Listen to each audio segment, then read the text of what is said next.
हरे कृष्णा। आप सभी को देव शनि एकादशी की हार्दिक शुभकामनाएं।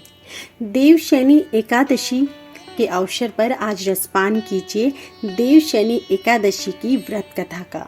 देव शनि एकादशी आषाढ़ मास के शुक्ल पक्ष की एकादशी को कहा जाता है। इसे पद्मनामा तथा हरि शयनी एकादशी भी कहते हैं।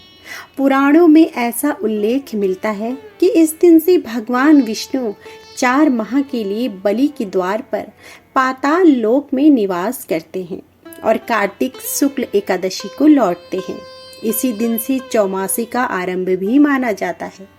इस दिन से भगवान 4 माह के लिए क्षीर सागर में शयन करते हैं। इसी कारण इस एकादशी को हरि शयनी एकादशी तथा कार्तिक शुक्ल एकादशी को प्रबोधिनी एकादशी कहते हैं। इन 4 महीनों में भगवान विष्णु जी की क्षीर सागर में शयन करने के कारण विवाह आदि कोई शुभ कार्य नहीं किया जाता। धार्मिक दृष्टि से यह 4 माह भगवान विष्णु जी के निद्रा काल माना जाता है। इन दिनों में तपस्वी भ्रमण नहीं करते, वे एक ही स्थान पर रहकर तपस्या करते हैं। इन दिनों केवल व्रज की यात्रा की जा सकती है, क्योंकि इन 4 महीनों में भूमंडल के समस्त तीर्थ व्रज में आकर निवास करते हैं।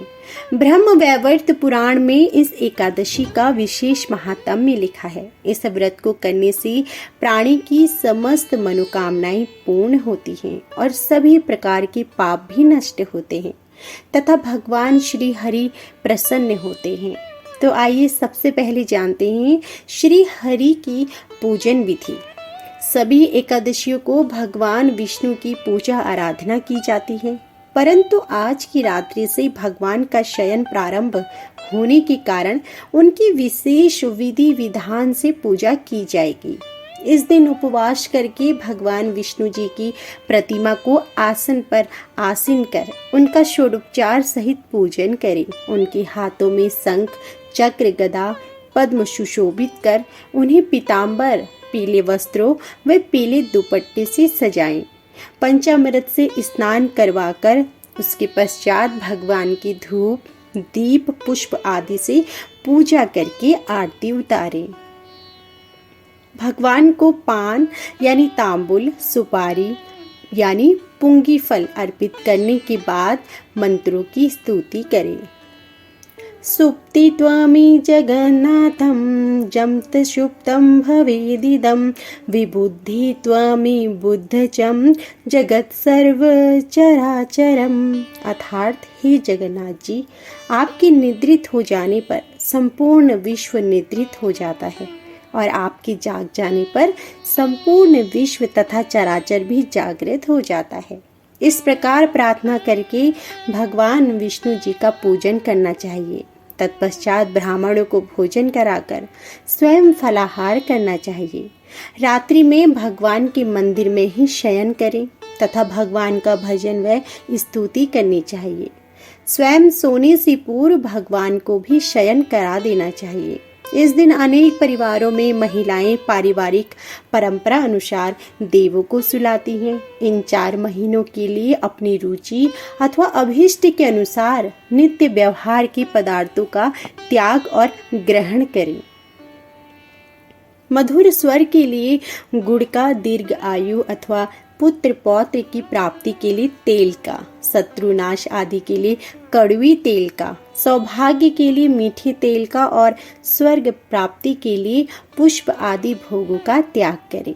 देह शुद्धि या सुंदरता के लिए परिमित प्रमाण के पंचगव्य का, वंश वृद्धि के लिए नियमित दूध का, कुरुक्षेत्र आदि के समान फल मिलने के लिए बर्तन में भोजन करने के बजाय आप किसी पत्र तथा सर्व पापक्षय पूर्वक सकल पुण्य फल प्राप्त होने के लिए एक मुक्त नवव्रत अयाचित भोजन या सर्वथा उपवास करने का व्रत ग्रहण करें।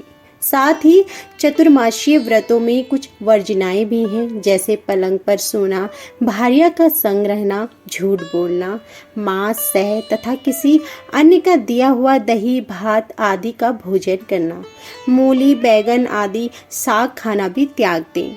जो श्रद्धालु जन इस एकादशी को पूर्ण विधि विधान पूर्वक भगवान का पूजन करते हैं और व्रत रखते हैं वे मोक्ष को प्राप्त होते हैं। तो आइए रसपान करें देवशयनी एकादशी की व्रत कथा का। एक बार देवर्षि नारद जी ने ब्रह्मा जी से देवशयनी एकादशी के महात्म्य के बारे में पूछा। तब ब्रह्मा जी ने उन्हें बताया कि सतयुग में मानधाता नामक एक चक्रवर्ती सम्राट राजा राज्य करते थे। उनके राज्य में प्रजा बहुत सुख और आनंद से रहती थी।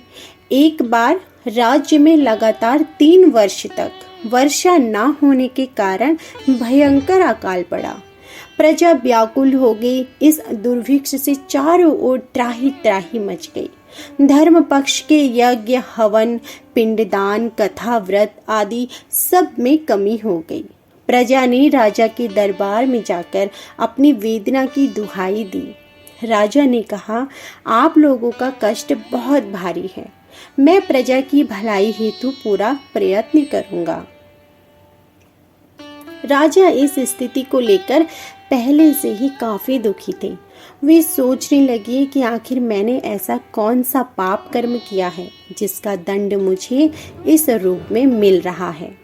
फिर प्रजा की दुहाई तथा कष्ट को सहन न करने के कारण इस कष्ट से मुक्ति पाने का कोई साधन करने के उद्देश्य से राजा सेना को लेकर जंगल की ओर चल दिए। जंगल में विचरण करते करते एक दिन वे ब्रह्मा जी के तेजस्वी पुत्र महर्षि अंगिरा ऋषि के आश्रम में पहुंचे और उन्हें साथ साथ प्रणाम किया। मुनि ने उन्हें आशीर्वाद देकर कुशल मंगल पूछा। फिर जंगल में विचरने व अपने आश्रम में आने का अभिप्राय जानना चाहा।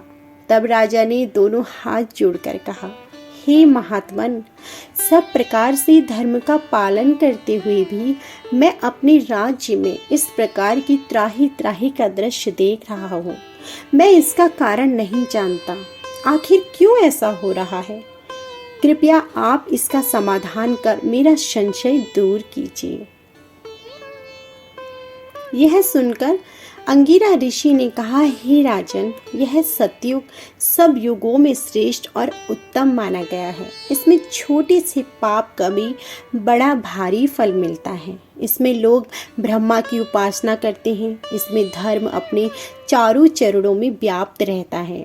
इसमें ब्राह्मणों के अतिरिक्त अन्य किसी जाति को तप करने का अधिकार नहीं था, जबकि आपके राज्य में एक शूद्र तपस्या कर रहा है और यही कारण है कि आपके राज्य में वर्षा नहीं हो रही है।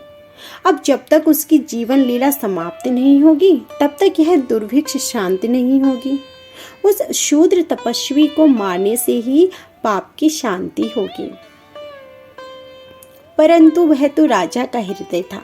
वह एक निरपराध को मारने को तैयार नहीं हुआ। राजा ने उस निरपराध तपस्वी को मारना उचित न जानकर महर्षि ऋषि से एक अन्य उपाय पूछा। राजा ने कहा, हे देव, मैं उस निरपराध को कैसे मार दूं? यह बात मेरा मन स्वीकार नहीं कर रहा, इसलिए आप मुझ पर कृपा करिए और कोई और उपाय बताइए।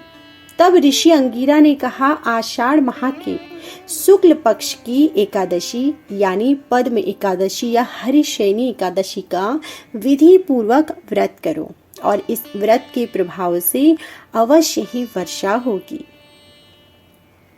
यह सुनकर राजा मानधाता वापस लौट आया और उसने चारों चरणों सहित पद्म एकादशी का विधि पूर्वक व्रत किया।